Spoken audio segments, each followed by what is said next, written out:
This was the largest crackdown on military personnel in Turkey since an investigation by public prosecutors began in 2008. The investigation seeks to uncover an alleged plot to topple the Islamic-rooted AK Party government, the Prime Minister confirming the number of arrests was the highest so far.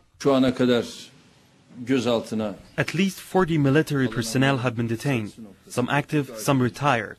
This is a continuing judicial process. Reactions in Ankara came quickly. Turkey's top general cancelled a trip abroad, and leader of the opposition Nationalist Movement Party, or MHP, called for an immediate meeting to be held between the judiciary and the armed forces. The arrests have shaken the foundation of the regime.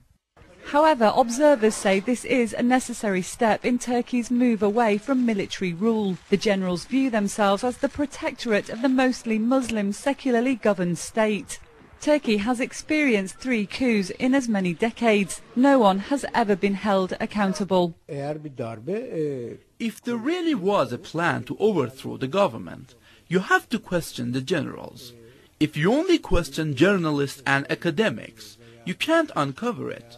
But whether the judiciary can do its job well is questionable, because it has lost a lot of its respectability.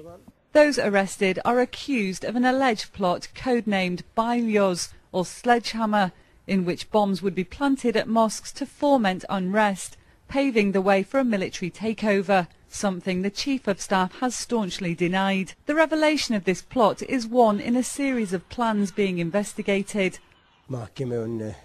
If you look at the evidence now in court, it's apparent that there was a serious coup plot, and there were many ways to implement it.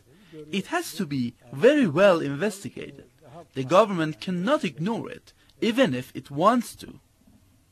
The latest wave of arrests is different from previous ones as it solely targets the military. The question now is, will public prosecutors be able to bring all these alleged plots together and make them stick? Something the public here is watching very closely. Jody Sobral, PressTV, Istanbul.